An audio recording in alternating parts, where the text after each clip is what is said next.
سڵاتان لێبێت بینەرانی وێستگەیان نیوز. ئەمڕۆ هاتوین لە هاوڵاتیان بپرسین کاریگەرترین ڕووداو کە لە ژیانتدا ڕوویدا بێ چییە؟ یاخود ئەو ڕووداوەی کە هەتاکو ئێستا لە هەزرت ما بێتەوە چ ڕووداوێکە؟ بینەرمان بن ڕای هاوڵاتیان وەرئەگرین.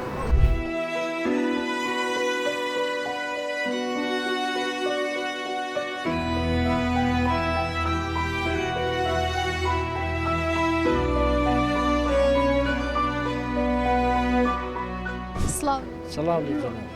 زۆر سپاس مامەگیان ئەمەوێت لێت بپرسم ئایا چ ڕووداوێک هەیە کە لە هەزرت ما بێتەوە و هەرگیز بیرە نەچوو بێتەوە؟ جا ڕووداوەکە خۆش بوو بێت یان ناخۆش؟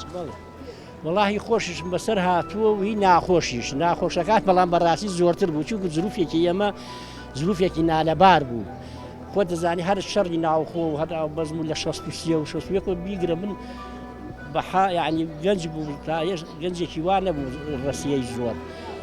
ئیترش خۆشیمان نەدی ئەم ناوچە هەر شەڕ و ناخۆشی ئەمە بوو.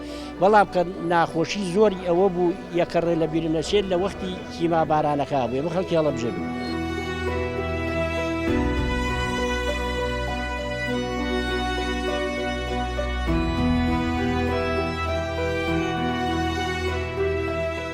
بەو بانگە محەممەد کە ئێستا بانگیە ناخۆشترین ڕوودا و دایکە کە لە دەست بچێت کە قەت لە بیرم ناچێت چون دایک و خاکی کوردستان زۆر شیرینە.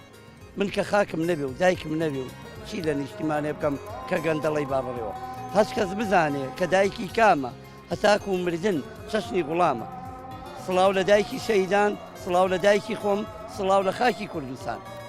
لە دەستدانی دایکت کاریگەرترین ڕووداو بۆ کە لە ژیان کاریترین ڕووداوە تا ئێستاش ناوێرم سەیری ڤیدۆکانی دایکم بکەم کە لە سەیران بووینەوە تا ئێستاش ناوێرم سەیری وێنەیەکی دایکم بکەم ڕاستمەکەی یەکسەر دەستەکەم بگرێن چون دایک شیرینە. لە باوەشی گەرمی تۆدا فێری عشقی نیشتیمان بوو ئەو ڕۆژانەی. بەڵێ وەڵاهی هەموو کەسێک هەموو ئینسانێک هەتا فامەکاتەوە ڕووداوی خۆش و ناخۆش ژێت بەسەریە.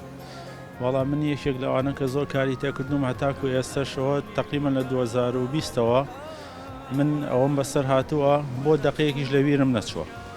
هەویش مردنی دایکمە بە حیاتیشی بیرم ناچێت.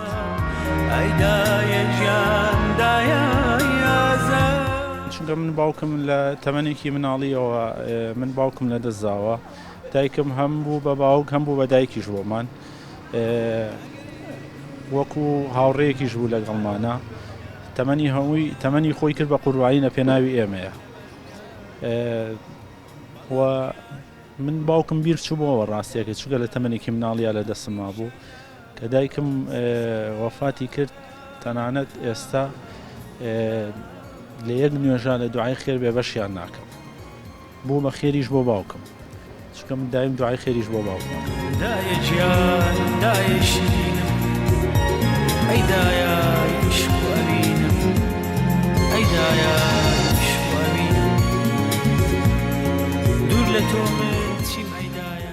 خوشکێکم لەدەست داوە کە سێ مناڵی هەبووە ئێمە لە جێی دایکم بوو و لە جێی باوکم بوو و لە جێی ئازیزترین کەسم بوو خوشکی گەورەمان بوو لە جێی هەر 4-5 براکەشم بوو.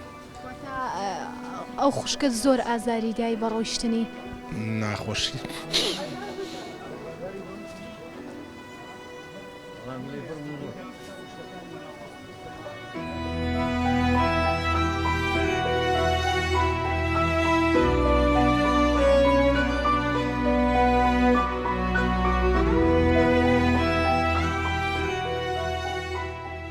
زۆربەی ئەو ڕووداوانەی کە لەلایەن هاوڵاتیانەوە گوێمان لێبوون ئەو ڕووداوانە بوون کە زیاتر خەمباریان دەکردن ئەویش لە دەستدانی کەسە ئازیزەکانیان بوو.